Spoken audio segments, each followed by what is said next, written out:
No, no. What I will do is I will cut it in isolation and put it at the very start of the episode without any context at all, because that's what I like to do to my guests. And then the theme tune will hit.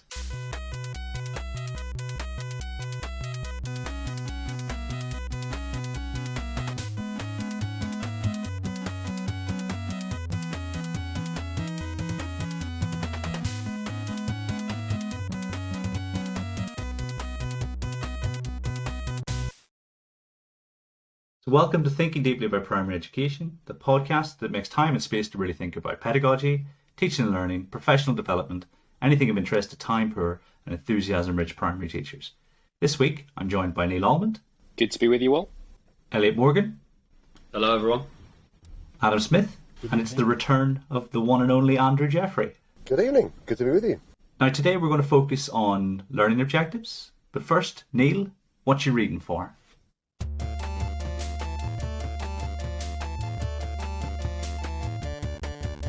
Hey, what you reading for?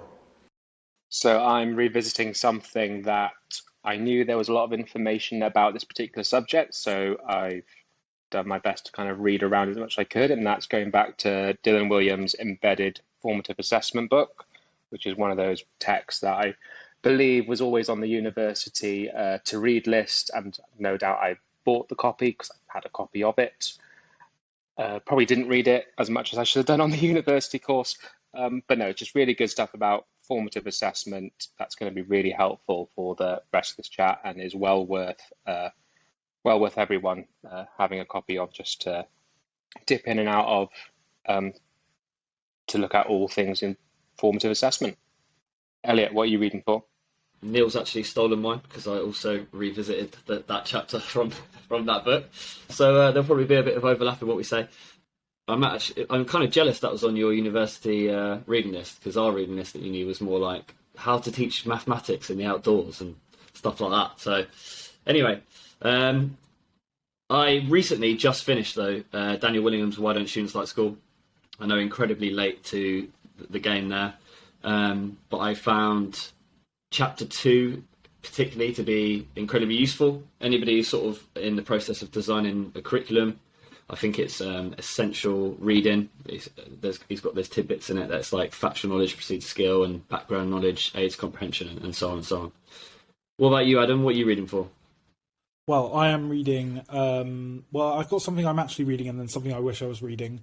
So I'm reading The Evidence and Rationale Behind the Step Lab Approach, which is a white paper that's been put out by Ariel Bogoslav and Josh Goodrich, because this weekend myself and Lloyd William Jones, we went to the Step Lab conference near Waterloo Station, and it was really, really, really good, hearing about instructional coaching and the ways that it can be delivered in schools. And one of the sessions there was Josh Goodrich, who set up Step Lab. They used to be called Powerful Action Steps.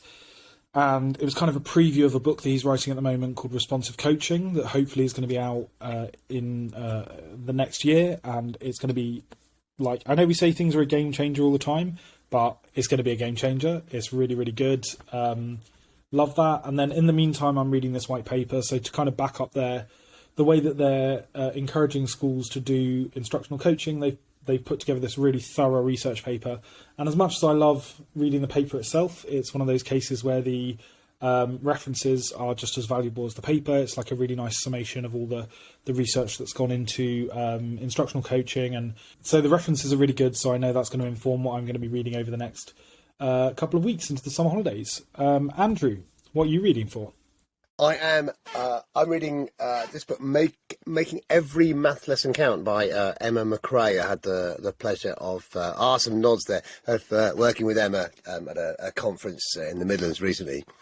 And she's got some great ideas, and she comes from a kind of secondary perspective.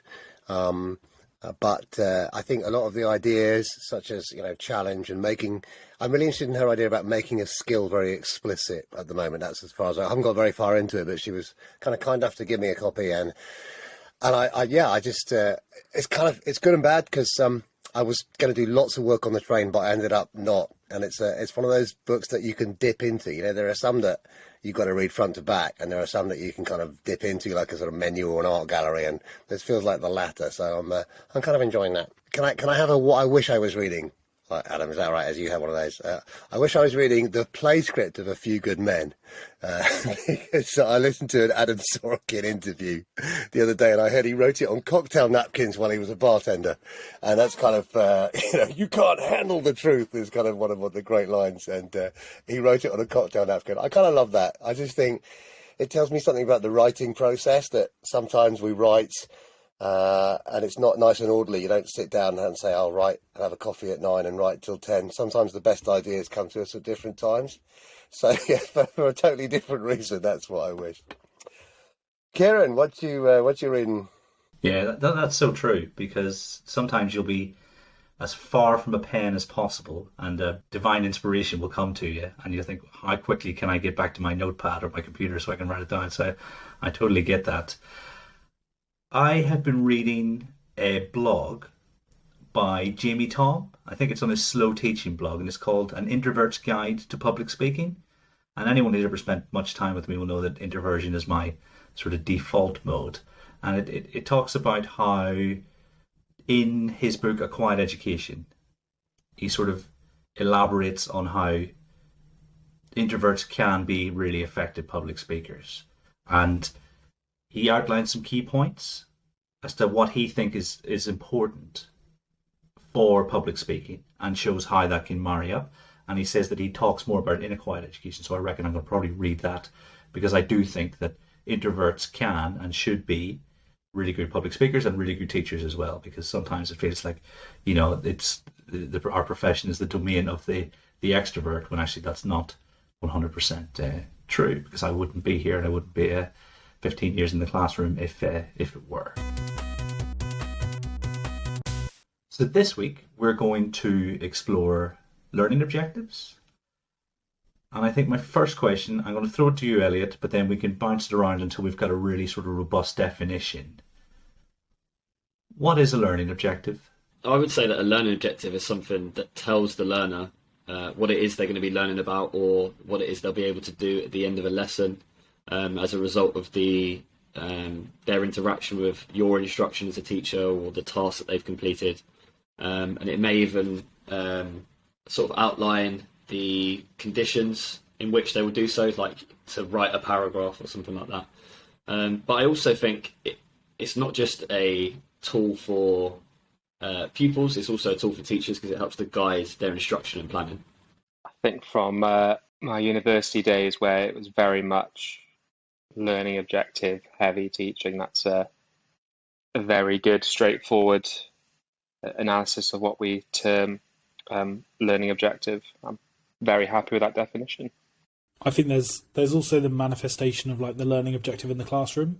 When I knew that we were talking about this, I kind of thought, where do we see it? So it might be written as a title in children's books, it might be on the lesson plan, it might be on the PowerPoint, it might be for the teacher, it might be for the student, it might be for an outside observer, it might be for someone else if you're doing the planning. So I think for me, the learning objective is something that students might write in their book or have in their booklet. But yeah, that might be an interesting discussion, is like, who is it for? Because I like the idea that it's for students, that they can understand and look back and see progress through how they've achieved certain learning objectives over time.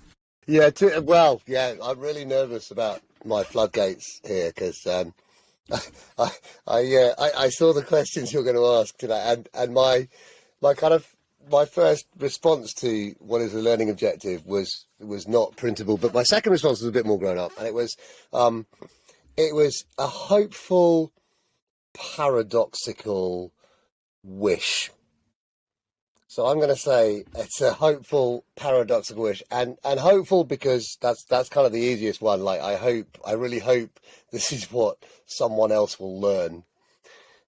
Wish, because that's kind of it is a wish list. I think a lesson plan is a wish list, but it's part of a lesson plan, and paradoxical in that if I have an objective, then only I can really set myself an objective, and yet students aren't given the chance to set their own objectives. If in this context, in the context of a lesson objective, and I've heard in the past quite sort of sweeping generalizations like, well, how are they supposed to learn anything if you don't tell them what they're supposed to learn? And I think I've learned loads of things, like don't eat chips near a seagull. But nobody told me that I was supposed to learn that. I managed to learn that through the situation. Yeah, I think paradoxical in that I don't believe personally that the objective that the teacher sets is necessarily what the child is going to learn, and also I don't necessarily think that's always a bad thing. I mean, I guess we can all think of examples where some of our kids have gone, oh, and we've kind of gone, oh, great, but I didn't realise you didn't know that. So there is a certain paradox in who sets the objective, and does it mean anything if I set an objective for someone else? And after 30 years in the classroom, I'm still wrestling with that one, if I'm honest. But I love thinking about the question. Yeah, and I think it probably frames this conversation quite well, because from listening to sort of your shared and combined definitions, it's not immediately clear, and my second question is, what is the point or the purpose of learned objectives? And I hopefully we'll be able to tease out as we go through what that might be. And because I'm almost convinced that you can ask two teachers and get two totally different interpretations of what was supposed to be happening. So maybe let's see if we can come to some sort of consensus, just see where the conversation takes us. So I mean, Adam, what is the point or the purpose of learning objectives? I guess part of what we do when we teach, so I'm thinking about using like a high quality maths textbook, for example. We might have this like overall idea that children should become fluent in mathematics, and then we sort of divide that down using the national curriculum into certain year groups. So we say by the end of Key Stage 1, they should be able to do X, Y, and Z to meet the expected standard. Year 6, same, year 9, and on into GCSE.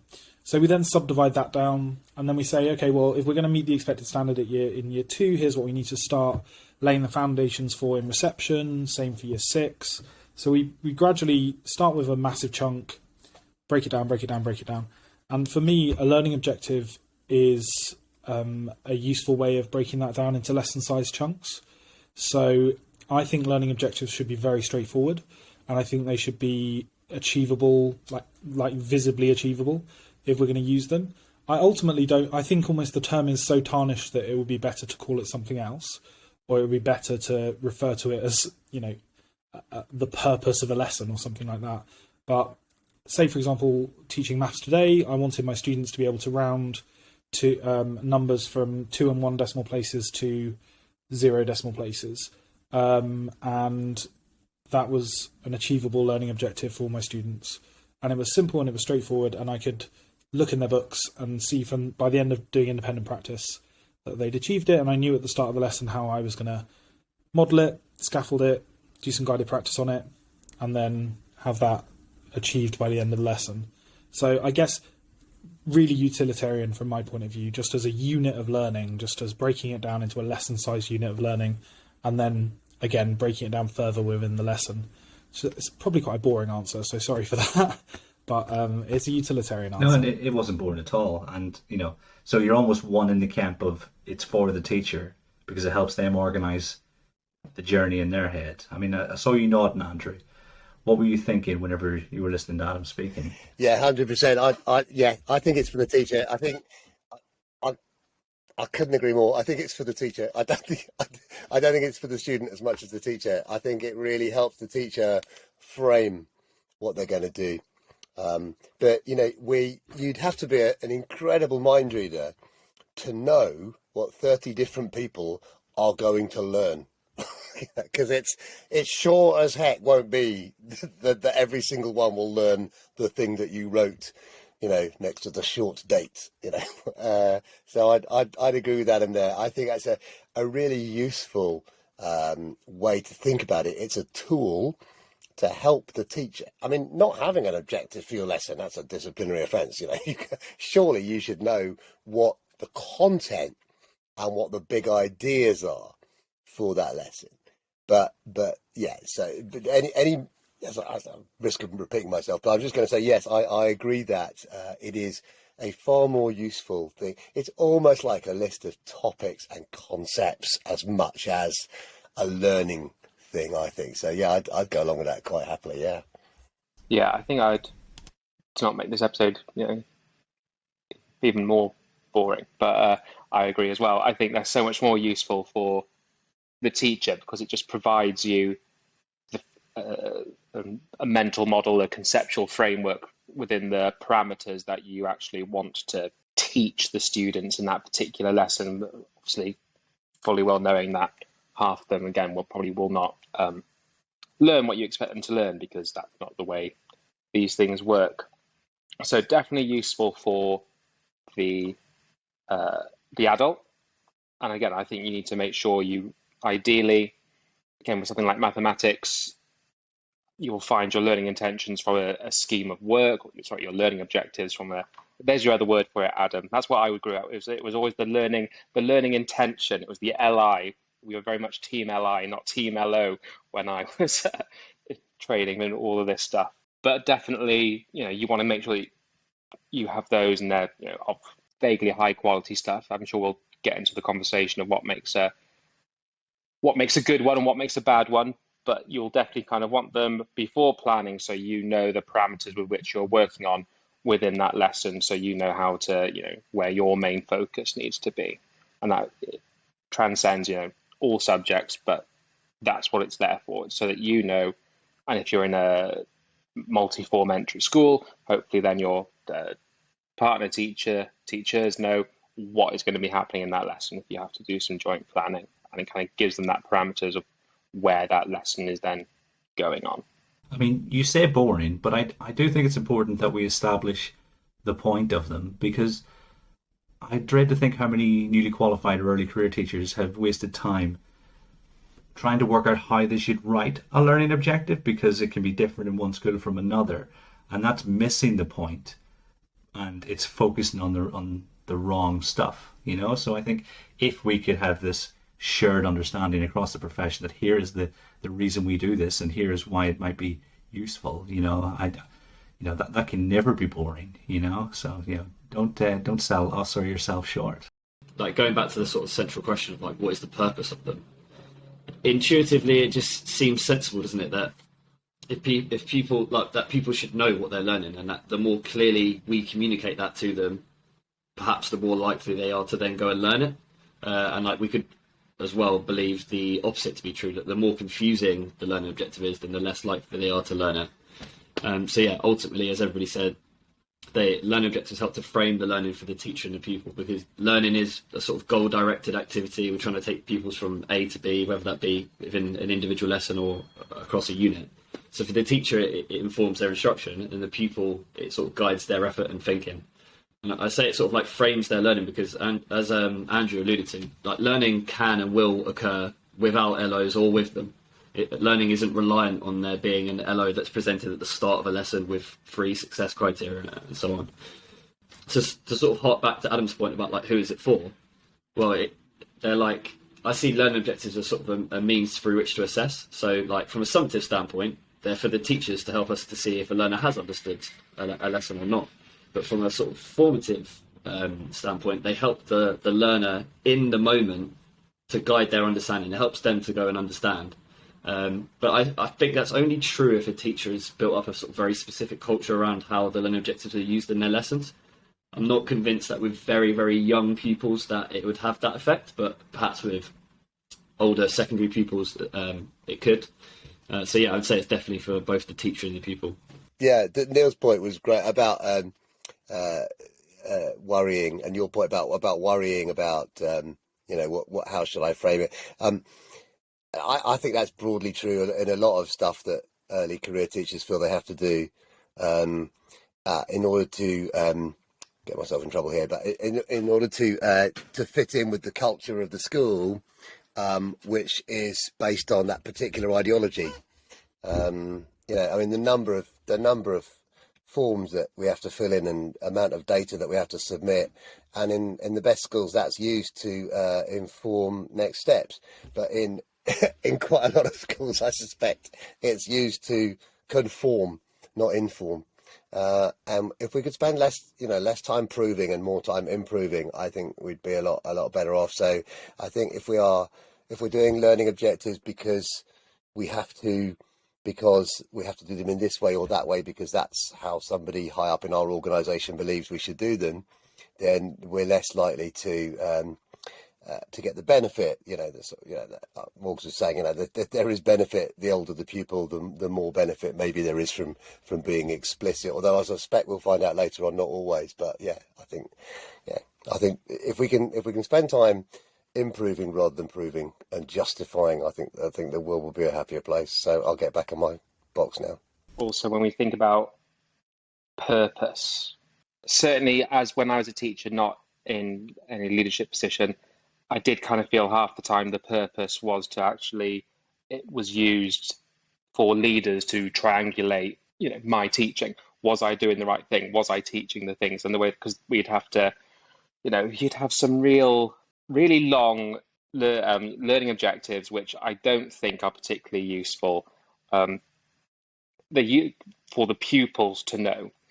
I would definitely want to know if I am going to be doing mental addition bridging through 10 with year 3, for example. Therefore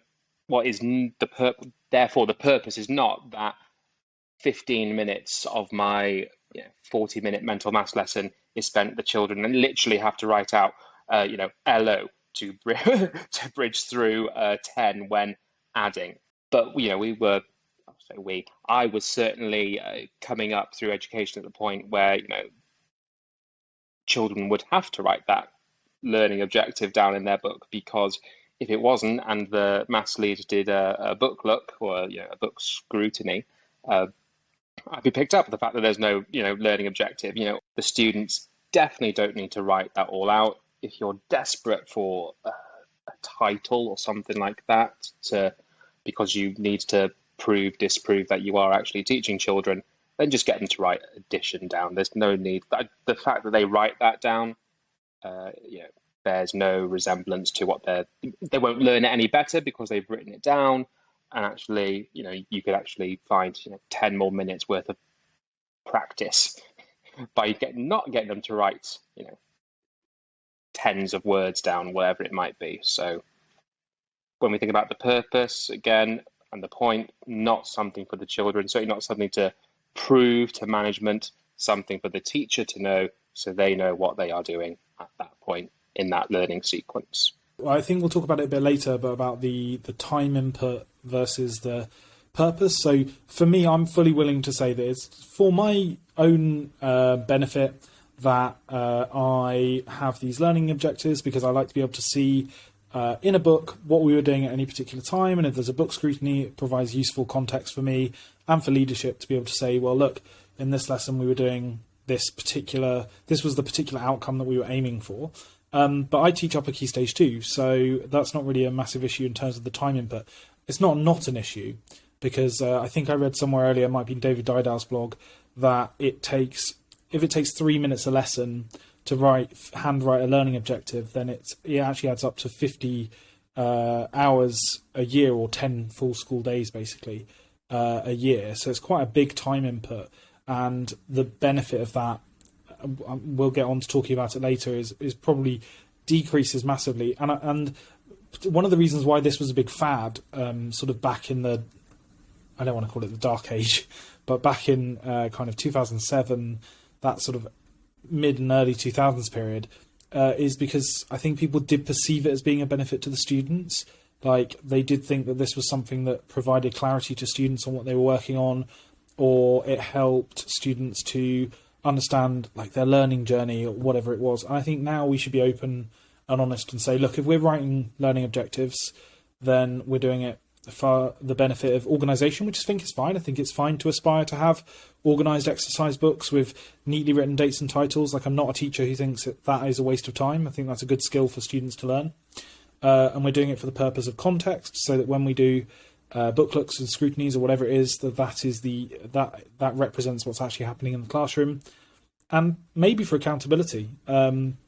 We want to make sure that if we say to teachers that you have to teach this entire textbook, that we can look back through, say, a maths journal or a history exercise book and check to make sure that all those lessons have been taught in the correct sequence. Yeah, as long as we're open and honest about that being the purpose, and not trying to make out as if getting a year 4 student to write, I can identify the parts of a sentence, is going to somehow actually improve their ability to do that later on in the lesson. I think that's not helpful. We have a textbook in place that provides pupils with a pupil book, and so there isn't actually a space for them to write an objective, even if we wanted them to. There is space for the date, but almost without anyone realizing, we sort of phased out the need for, like Neil says, about having to spend 10 minutes of your day writing things out. So I do think your point's pretty important, Adam, in terms of if it's a bureaucratic decision or a big picture decision, then potentially, we can use it. But I do think it is possible to not have them formally written down anywhere, but still have a focus for the lesson or a purpose for the lesson, like we've mentioned. I think in that scenario, it is a real benefit of, so we use Maths No Problem. Maths No Problem doesn't have a learning objective, it just has a title for each lesson. And the only lesson I actually get students to write learning objectives in is English, because that's when they use their exercise book. We're a very booklet heavy school, so in every other lesson there is a learning objective, but it's already pre-printed. If I was, and I might even potentially think about doing this next year, but we obviously all of our planning is then done really far in advance. So even if we were using exercise books, I would consider having almost like a contents page of like lesson 1, lesson 2, lesson 3 pre-printed with what those lessons are going to be about, to avoid the need to write a title. Obviously that restricts your ability to be flexible. You would have to kind of maybe be flexible towards the end of that scheme, or just accept that is going to change and you're not going to necessarily strictly stick to it. But it might be a solution to have a sort of pre-printed list of objectives, and you might even be able to, I'm just going full nerdy bureaucrat here, this is the kind of thing that I love. You could even have lesson 1 to 6, and they literally just write L1 in their books, and then it refers back to it. And then if you do any kind of interstitial lesson, so if you do anything that slots in between those, or if you repeat a lesson or a lesson goes over, you just write L1A, or you can write a new learning objective in. Okay, so there we go. There's a way to save time actually physically writing a learning objective. I mean, that's certainly more bureaucratic than I would be. I essentially say to my teachers, and that's not necessarily a bad thing, it's just different. I say, okay, right, we're going to start in December of year 1. You're going to finish in February of year 6. Here's the start, here's the end. Off you go. And then, when we're having our transition meetings at this time of year, I'm saying, okay, well, where are we going to start? Well, we're not necessarily going to start with place value in September. We're going to start where you left off at the end of year, say you're going to do year 4. Well, where'd you finish year 3? Because then, that way you do have that flexibility. But I do understand that in certain parts of my professional life, I do like that kind of control and that detailed oversight. So I'm not saying that as a, you're wrong, Adam. It's more a case of, this is an alternative. I hope it didn't come across like that. I'm desperately upset now. I mean, the fact of not teaching place value in September, I think my head might fall off. Oh dear. It's place value. I think they should change the name of the month to place value month. Let's just get it out of our system. So I think we're probably about halfway through the episode. And so at this point, I'd like to thank everyone who supports us on Ko-fi, because they've been able to provide us with this wonderful sort of podcast recording studio, that we're in virtually now. And hopefully you will see better audio quality, better video quality on your end. But I can tell you at the moment, it's a bit of a struggle to see the light at the end of the tunnel. But no, we really appreciate you, everyone who listens. And obviously, if you do want to support some coffee, lots of behind the scenes stuff and extra CPD for people if they want to engage that during the summer. So then the next question, Andrew, I wrote specifically based on having listened to you speak in the past. And my question is there ever a case for not sharing the learning objective with pupils? If ever you thought you were being set up. There's that famous lawyer, isn't there? Have you stopped beating your wife? Yes or no? Well, you know jolly well. I mean, I've actually had the privilege of teaching a lesson in your school, Kieran, in the relatively recent past, and you'll be acutely aware that I chose not to share the learning objective, which not that it matters, but was all about efficient ways of adding commutatively, and in that particular lesson. The quickest way to ruin the lesson would have been to share the learning objective. Yes is my emphatic answer. That particular lesson in question just came to mind was that the children had to add up some numbers as quickly as they could. And in one case, it was the numbers 1 to 10. And as they were coming into the room, if you probably recall, I gave them 10 playing cards with the numbers 1 to 10 and asked them to add them up.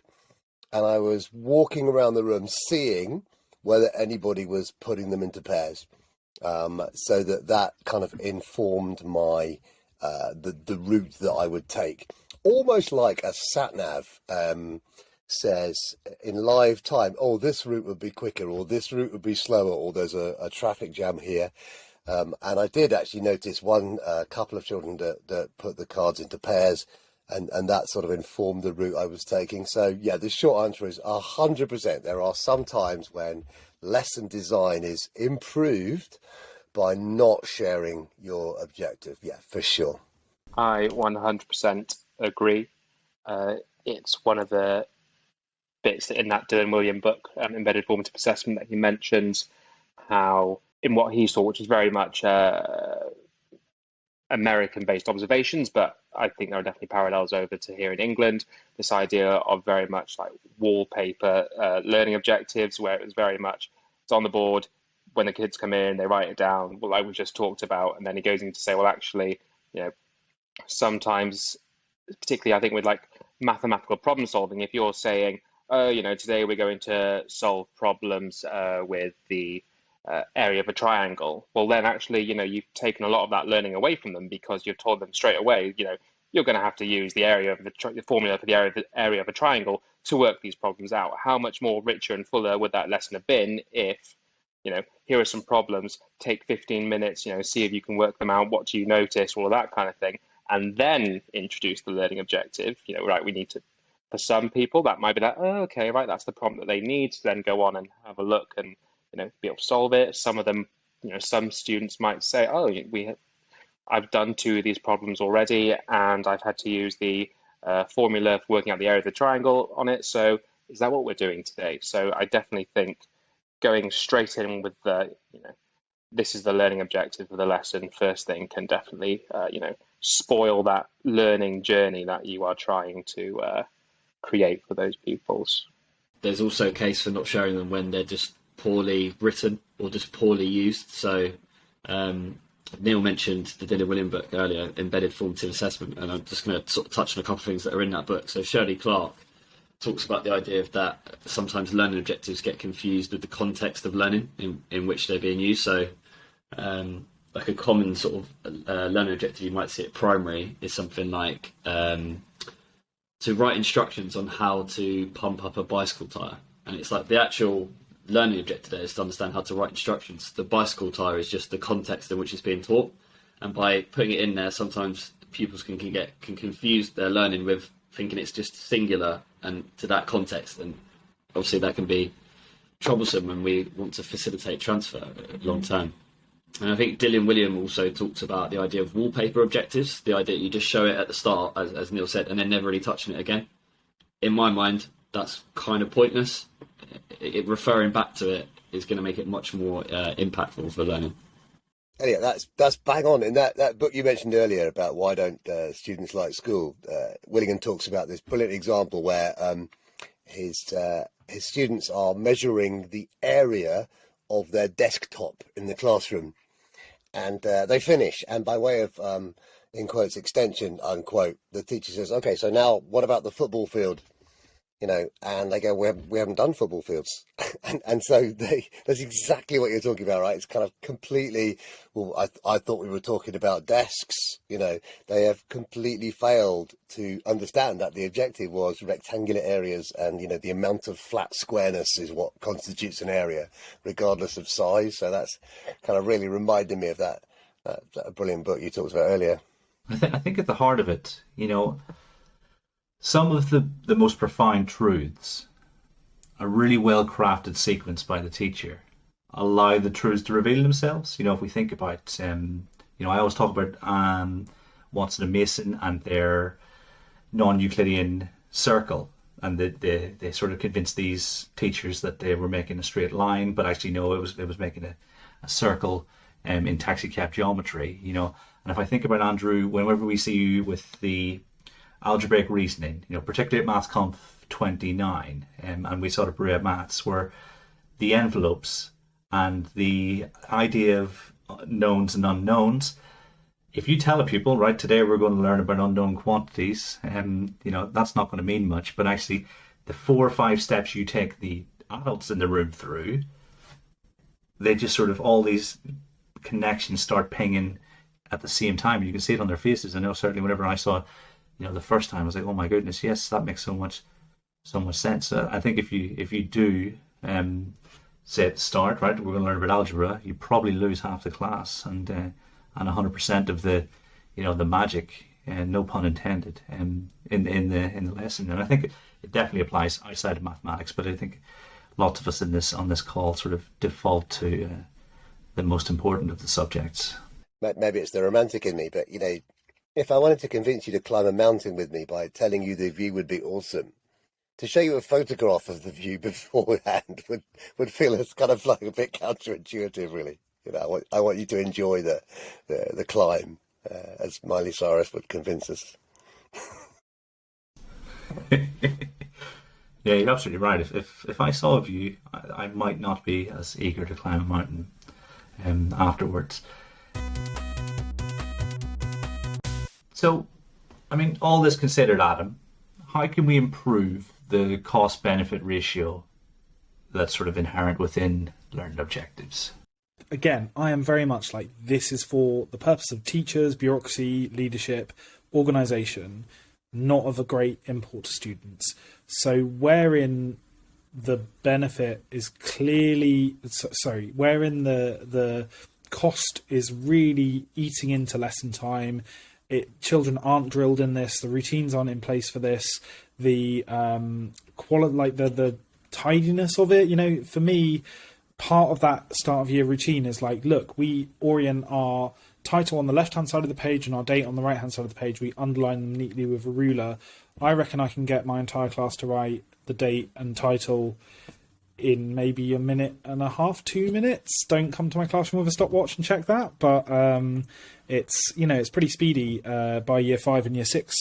So that to me isn't a great concern, but certainly if I was a year 2 teacher and someone was asking me to write lengthy multi-word learning objectives, I would say that there is a huge cost benefit issue there. So stickers, I don't know, I'm sure you all have opinions on this.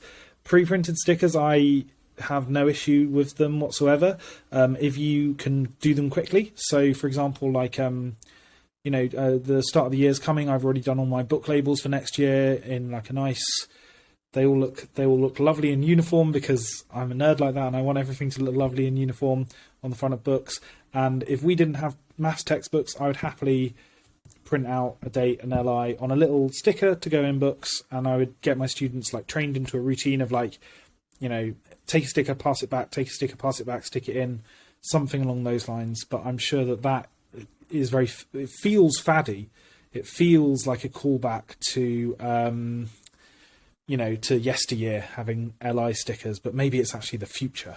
Maybe it's where we go from here, especially as technology improves. Although technology may improve, but printers don't seem to improve. I think printers are as bad now as they've ever been. So to improve the cost-benefit ratio for learning objectives, I think I've three separate areas come to mind. So firstly, using them for assessment. If you are going to use them where children self-assess or peer assess, make sure that you explicitly teach the assessment process before you get to do so, especially with young children. They're just going to tick it and say that they have met it. If you're using them with older pupils, have dedicated feedback sessions after the lesson where you go back and revisit the learning objective and talk about whether pupils have been successful or not, and put that responsibility on pupils for the self-checking and editing and so on. The second one is differentiating. I would advise against differentiating learning objectives. I think that just presents a huge workload issue, and it also ends up leading to very ambiguous learning objectives across a single lesson. Instead, think about how you differentiate the level of support you give. And then finally, touching on what you alluded to earlier, Kieran, don't use really complicated language or get bogged down in terminology. I think when I think back to being in secondary school in the early 2000s, I think Bloom's taxonomy was back at its height. And we had these very overly specific verbs, like to be able to refine or to analyse. And it made learning objectives very skill heavy and perhaps more student centred than was necessary. And I don't think we need to worry too much about that, because as Andrew said earlier, the learning can occur, learning objective or not. It's just there as a frame of reference for the learning overall. So don't get too bogged down in those learning objectives. And then lastly, leaders, don't worry if learning objectives aren't in books. Learning can still occur, as we just said. And alongside using a learning objective, I think it's quite useful to make it clear what successful learning looks like in that lesson against that learning objective, because it can act as a tool of immediate feedback for pupils. I think to increase, the cost benefit of them, don't write them down in books. I think, the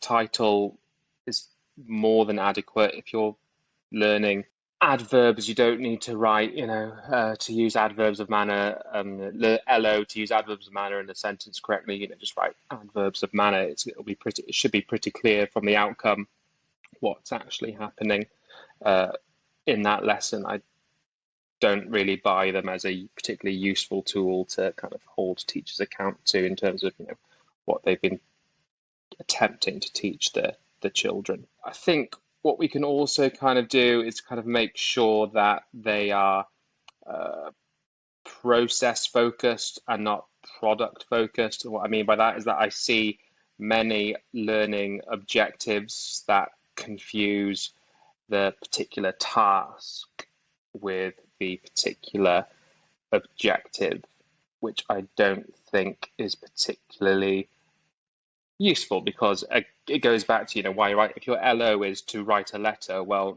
you're going to have written a letter in the book, so it should be pretty clear that you've written a letter. You don't need to then write, our learning objective is to write a letter.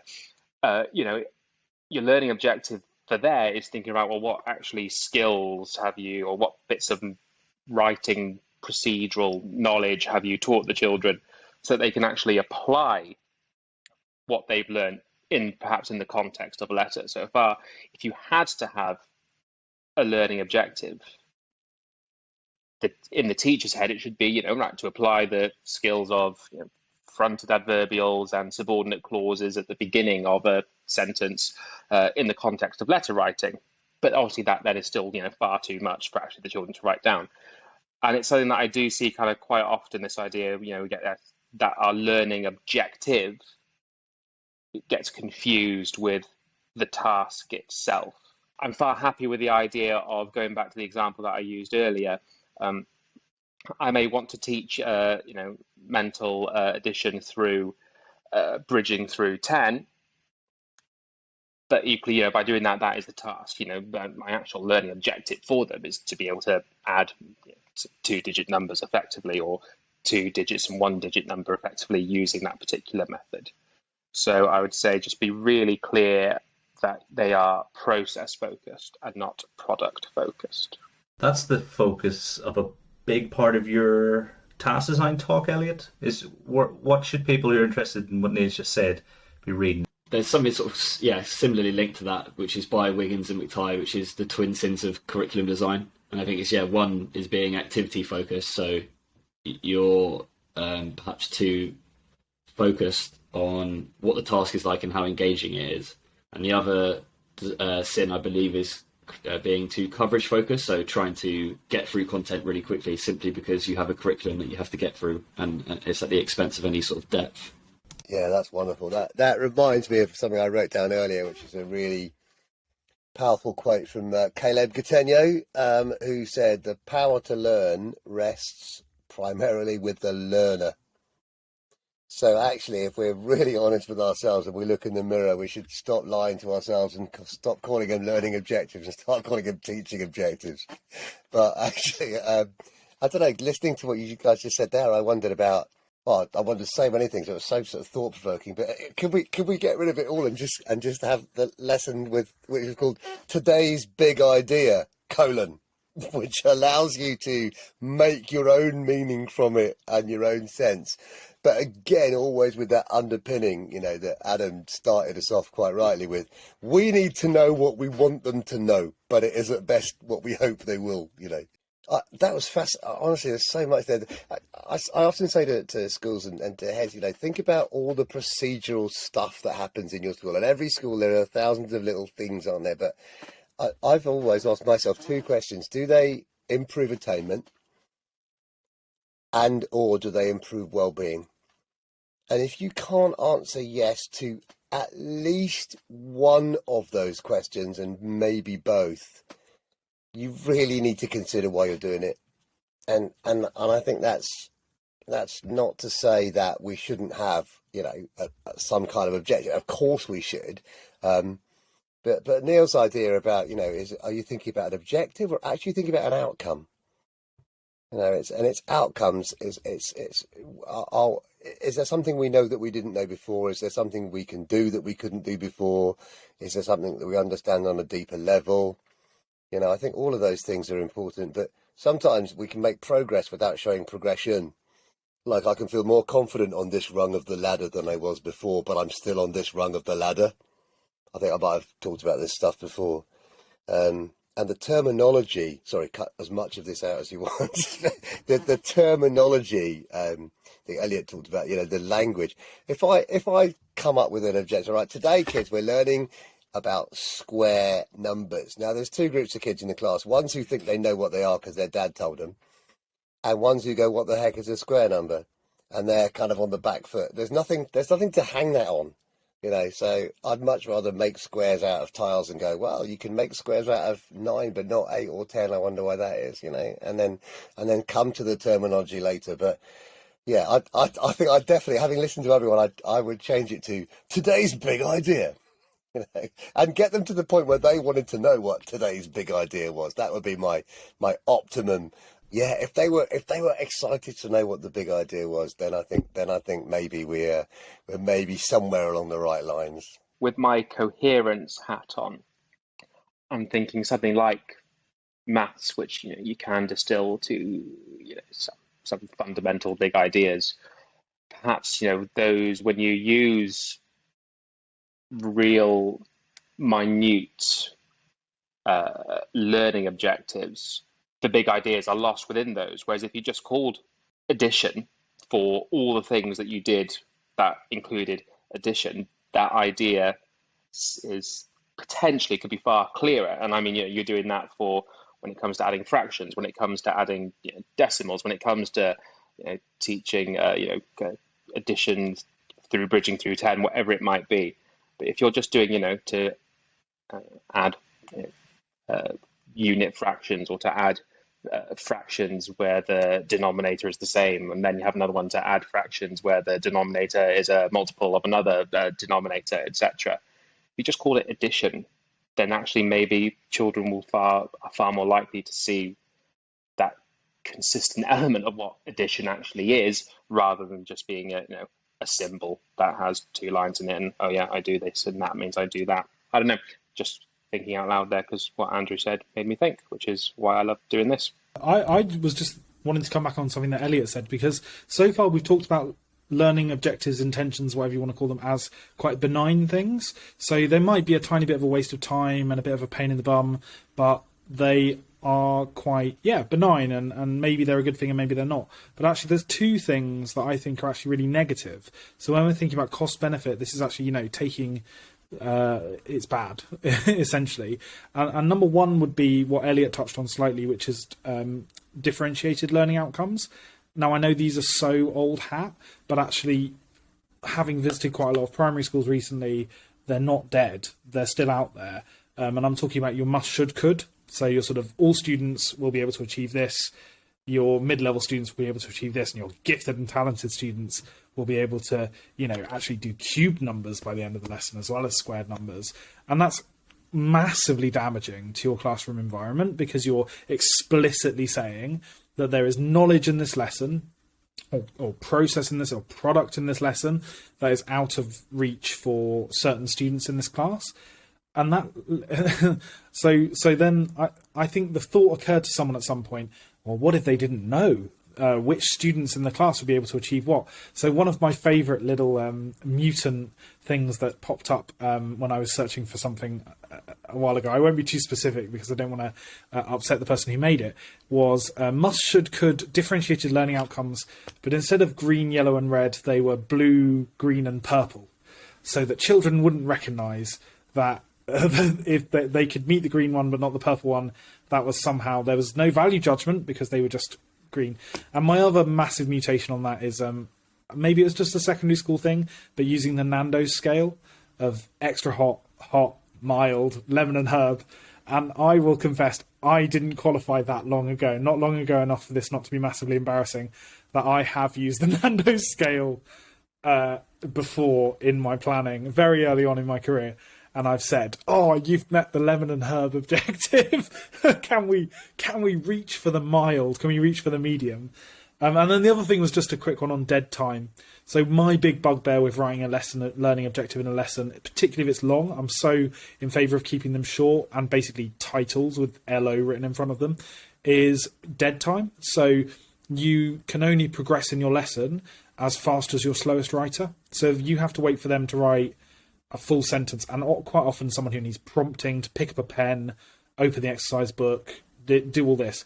So I hate dead time. I hate transition time, and there's nothing useful you can do with that dead time. It's a minute 30, 2 minutes, 2 minutes 30 of just pure dead time in which behaviour deteriorates and no learning happens. So I just wanted to put forward that actually, although we've approached it as quite a benign topic, there are two things that I think are actually negatives that we need to consider when we're thinking about learning objectives. I mean, just to add one more, can it really be a learning objective if there are not at least, 5 success criteria that then follow it on for how to meet that learning objective? That is really, really important, because there will be teachers out there who have to do this, and like you say, Andrew, who they must conform because their livelihoods depend on it. And the more school leaders we can reach who will sort of accept that there is a point, but only a point if it's done sort of in a way that sort of makes it manageable for the teachers, then fewer teachers will hopefully be in that situation. I think it's really amazing that Caleb Coutinho potentially said the quote about the responsibility of the learner, Andrew, close to 70 years ago at this point. My timeline's off, but I know he was sort of very active in maybe the 50s, 60s, 70s, at the sort of peak of his career. But also the people that we've been talking about tonight, like William and William, they talk about how it's the change in the learner, and it's the learner's responsibility. What they pay attention to, they will remember, and the residue of thought, and that kind of thing. So we have this sort of expansive understanding of the ways that pupils should be involved in their learning. And so really the question that listeners need to ask themselves is, are learning objectives an important part of that? And if not, can they become important? Or are they superfluous to our requirements? And I think what you guys have done is you provided sort of really rich and varied experience on which our listeners can draw. So I'm really, really grateful for that. And I think we've almost come to the conclusion that we must have an episode on differentiation, because, you know, it's been spoken about quite a lot. You know, I know that knowing what your practice looks like, you know, you won't fall into the category of having 6 different objectives for the one lesson. We should have 3 episodes on differentiation.